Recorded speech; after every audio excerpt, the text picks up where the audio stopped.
যেতে পারি কি পড়ে গেছি পড়ে যাচ্ছি আমরা। অবস্থা কাদা, আমরা হাঁটতেই পাচ্ছি না। তারপরে বাচ্চারা স্কুলে যেতে পারছে না, কেউ অসুস্থ হলে তাদেরকে শতরঞ্চি করে নিয়ে যেতে হচ্ছে, এরকম অবস্থা। তারপরে আমাদের পায়ে ব্যথা যন্ত্রণা, যারা যাচ্ছে তারা স্লিপ খেয়ে পড়ে যাচ্ছে রাস্তা দিয়ে। এইভাবে কি হাঁটা চলা যায়? একটু রাস্তাটার জন্য একটু ব্যবস্থা করার চেষ্টা করুন। কত নম্বর ওয়ার্ড আপনাদের? আমাদের 5 নম্বর ওয়ার্ড। কি বলবো, বললো 2 মাসের মধ্যে আমাদের রাস্তা হয়ে যাবে। আজকে 4-6 মাস হয়ে গেল, এখনো পর্যন্ত কোনো রাস্তার কোনো কিছুই হলো না। পৌরসভাকে জানিয়েছেন? হ্যাঁ, এই তো আজকেই পৌরসভাকে জানিয়ে আসা হলো এক্ষুনি। কি বললো? বললো তো যে আশ্বাস দিল যে হবে। এই তো বলে রেখেছে। লোকাল কাউন্সিলর কি আসছে? না, উনি তো আসছেই না, উনি তো পালিয়ে রয়েছে, উনি তো নেই এখানে। কি কারণে পালিয়ে গেছে? এই রাস্তা উনি হেরে গেছে, আর কি বলবো, নেই আর এই কারণে। ওনাকে তো আর পাওয়াই যাচ্ছে না। উনি নিজেই বলে গেছিলো যে 2 মাসের মধ্যে রাস্তা কমপ্লিট করে দেবো। আমরা যখন বললাম যে এই অবস্থা করে রাখলেন রাস্তাটাকে, তখন বললো চিন্তা নেই ভোটের আগেই আমরা রাস্তা ঠিকঠাক করে দেবো। ব্যাস, এই তো হয়ে গেল কি রাস্তা। নাম আপনার? আমার নাম তো কৃষ্ণা ত্রিপাঠী। গড়িয়ার নবগ্রাম সেন্ট্রাল রোডের বেহাল রাস্তার অবস্থা আজকের আপনাদের দেখাচ্ছি। রাজপুর সোনারপুর পৌরসভার 5 নম্বর ওয়ার্ডের এই গড়িয়া নবগ্রাম সেন্ট্রাল রোড। আপনারা দেখতে পাচ্ছেন যে এই সেন্ট্রাল রোড একটি মেন রোডের এই বেহাল অবস্থা। এখানে প্রচুর মানুষ এই রাস্তা দিয়ে যাতায়াত করে। কার্যত পাইপলাইন পোতার পরেই রাস্তা আর রিপেয়ার হয়নি বলে গ্রামবাসীরা অভিযোগ করছেন। তারা জানাচ্ছেন এখান থেকে এই রাস্তাই হচ্ছে মেন রাস্তা, এবং আমি রাস্তার চিত্রটার সাথে আশেপাশের বাড়িগুলোকে দর্শকদের দেখাবো যে 3 তলা 4 তলা করে বাড়ি রয়েছে। এবং এই পৌরসভা যে 5 নম্বর ওয়ার্ড, সেই 5 নম্বর ওয়ার্ডের যে কাউন্সিলর, অভিযোগ সেই কাউন্সিলর আর এলাকায় দেখা যাচ্ছে না। সে তৃণমূলের কাউন্সিলর, তাকে আর এলাকায় দেখা যাচ্ছে না। এই রাস্তা তো দূর, এলাকার কোনো রকম কোনো উন্নয়নে সেই কাউন্সিলরের আর কোনো ভূমিকা নেই। কার্যত তারা পৌর প্রশাসনকে বারবার জানিয়েছেন যে তাদের রাস্তার এই বেহাল দুরবস্থা যাতে তাড়াতাড়ি সংস্কার করা হয়। তাদের বক্তব্য, তারা সমস্ত ট্যাক্স দিচ্ছে অথচ তারা এই বেহাল অবস্থার সম্মুখীন কেন হবে, পৌরসভা কেন দায়িত্ব পালন করবে না, সেটা তারা বারবার অভিযোগ করছেন। দেখছেন যে ঠিকভাবে মানুষ হেঁটে যাতায়াত করতে পারছে না। গ্রামবাসীরা যে অভিযোগ করছে সেই অভিযোগ যথেষ্ট তাৎপর্য রয়েছে। যে 3 তলা 4 তলা বাড়ি রয়েছে এখানে, সেই এলাকার এই দুরবস্থা আপনারা দেখছেন যে কচি কাচারা কীভাবে এই রাস্তা দিয়ে যাতায়াত করে। কার্যত এটাই মেন রাস্তা। কি বলছেন এলাকার মানুষ একটু শুনে নিন। রাস্তার এই সমস্যা, এটা কি বলবেন? কিছু বলার নেই, নরক যন্ত্রণা। এখানে এই রাস্তা দিয়ে কেউ হাঁটতে পারছে না, অথচ এটা হচ্ছে মেইন রোড নবগ্রামের, যে হাজার হাজার মেয়ে বাচ্চা বুড়ো সবাই হাঁটে। কিন্তু সেই রাস্তার অবস্থা দেখুন, এখন একেবারে হাঁটাই যাচ্ছে না। এবং কচি কচি বাচ্চা ছেলে মেয়েগুলো, তারা স্কুলে যাওয়ার কোনো উপায় নেই। আমরা নাম কি? এটা হচ্ছে Nabagram middle road, central road, Nabagram central road. গ্রামের রাস্তা এরকম হয়, পৌরসভার রাস্তা এরকম কেন? সেই কথাটাই তো, এইটা তো আমরা পৌরসভায় বহুবার চিঠি দিয়েছি। মিউনিসিপ্যালিটি অফিসে যে চেয়ারম্যান, তাকেও আমরা জানিয়েছি। আমরা এমএলএকেও চিঠি দিয়েছি, বর্তমান এমএলএ যে, তিনি তো এখানে আসেননি, একবার দেখেননি যে আমরা কি অবস্থায় আছি। চিঠি পাওয়ার পরও তো মানুষ একবার এসে আমাদের সাথে দেখা করবে, তিনিও আসেননি। ইভেন আমাদের যে পৌরসভার যাদেরকে চিঠি দিয়েছি, তারা এসে কখন অন্ধকারে ওনারা এসে এখানে ভিজিট করেন, আমরা দেখিনি যে ওনারা কখনো এসছেন এখানে। এই রাস্তায় সাধারণ মানুষ হাঁটতে পারে না, আর সেই অবস্থায় এখানে এইভাবে চলতে পারে শহরের উপকণ্ঠে। মাত্র 20 মিনিট হলো কলকাতা মেইন, আর সেখানে আমাদের এই অবস্থা দেখুন আপনি। এখানে দেখলে বলার উপায় নেই, সবাইকে বলেছি, অথচ ট্যাক্স আমরা প্রত্যেকে পে করছি। তাহলে ট্যাক্সের যাচ্ছে কোথায়? বছরের পর বছর এই এক জিনিস এখানে হয়ে আসছে। এই শুধু নতুন নয়, গত 4-5 বছর থেকে এই জিনিস হচ্ছে। মাঝখানে একটা করে ঢিপি করে একটা বসিয়ে দিয়ে গেল একটা জলের লাইন, অথচ জলের লাইন নয়, ওই হচ্ছে ড্রেনের লাইন। আর আমাদের যে পানীয় জলের যে লাইনটা ছিল সেগুলো ভেঙে উঠিয়ে দিল, দিয়ে বলছে নতুন করে আবার আমাদের পয়সা দিতে হবে। কেন আমরা পয়সা দেবো? তখনই 10-12 হাজার টাকা করে আমরা খরচ করে কানেকশন লাগিয়েছি, সবগুলো ভেঙে দিয়ে চলে গেছে। কারা পয়সা চাইছে? এটা এই মিউনিসিপ্যালিটি, এটা এখন আজকেই গিয়েছিলাম আমরা গিয়ে বললাম, বলে আপনাদেরকে পয়সা দিতে হবে। কেন পয়সা দেবো? আপনারা লাইন যখন ভেঙেছেন আপনাদেরকেই করতে হবে। বলে আমরা করিনি। আরে আপনারা করেননি, আপনাদের অনুমতি ছাড়া তো এই কাজ হয়নি, তাহলে হলো কি করে এটা? সুতরাং এ অদ্ভুত মিউনিসিপ্যালিটি, অদ্ভুত শাসন ব্যবস্থা এখানে চলছে। কি নাম আপনার? আমার নাম বিমান বিহারী দাস।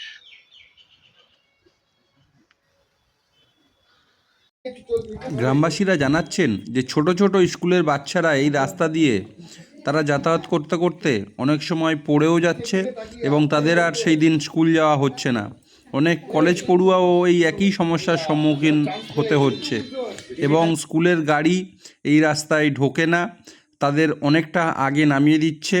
সেখান থেকে তাদের হেঁটে কার্যত এই বর্ষার সময় তাদের বাড়িতে পৌঁছাতে ভীষণ সমস্যা হচ্ছে।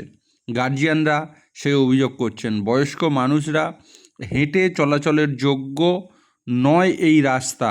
সেই রাস্তার চিত্রই দেখাচ্ছি যে তারা রাস্তার পাশ দিয়ে কি দুরবস্থার মধ্যে দিয়ে আসছে। সেই ছবি বেঙ্গল ট্যুরের দর্শকদের আমরা দেখাচ্ছি এবং আমরা আশা রাখব প্রশাসন এর সুরাহা করবে খুব দ্রুত। কি সমস্যা হয় এই রাস্তাতে? আমরা স্কুল কলেজে যেতে পারি না, জামা কাপড় কাদা হয়ে যায়। এটা অনেক মাস ধরে চলছে।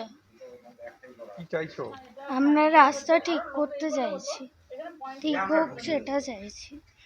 এটা কি রাস্তার নাম? নবগ্রাম যুব সংঘ খেলার মাঠের পাশে রাস্তা। কি নাম তোমার? অন্বেষা দে। রাস্তার এই বেহাল অবস্থা কতদিন ধরে? এটা ফেব্রুয়ারি মাস থেকে।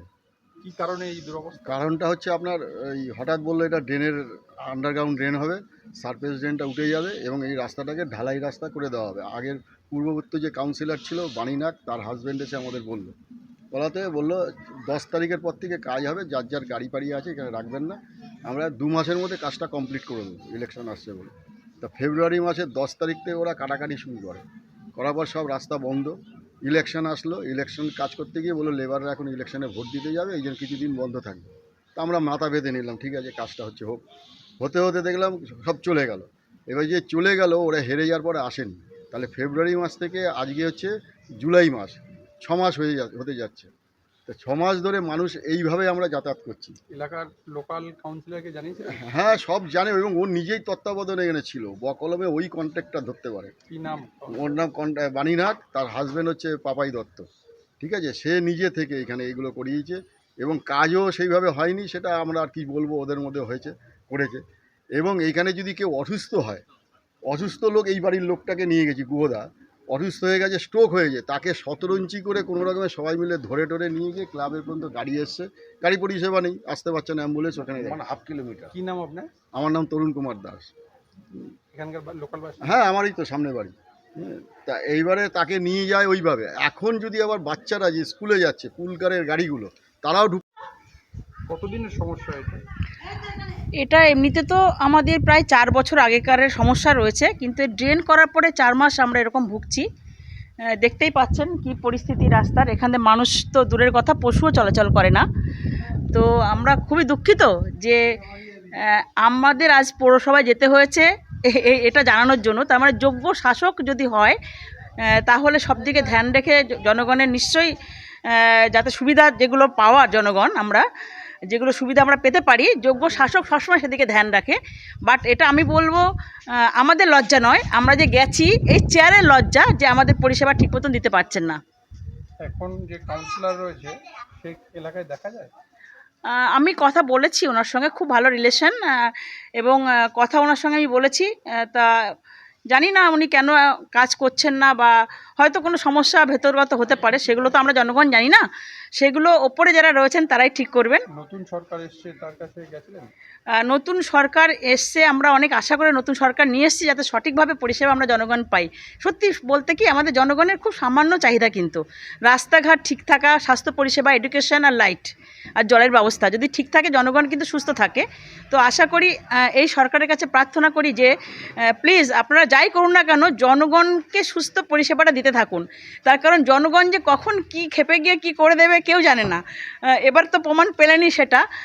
তো আশা করি ছোট্ট ছোট্ট ছিদ্র যেগুলো রয়েছে ওগুলোকে সারাই করে তুলুন, তার কারণ অনেক বড় জাহাজ কিন্তু সামান্য ছিদ্রের জন্য ডুবে যায়।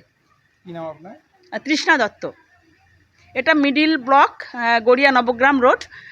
আশা করি দ্রুত আমাদের রাস্তাটা সঠিক ঠিক হয়ে যাবে, তার কারণ প্রচুর পেশেন্ট থাকে, বাচ্চারা স্কুলে যেতে পারছে না, পেশেন্ট নিয়ে যেতে পারছি না। এই যে কি ভয়াবহ গড়িয়া অঞ্চলে এরকম অবস্থা, তাহলে ভাবুন।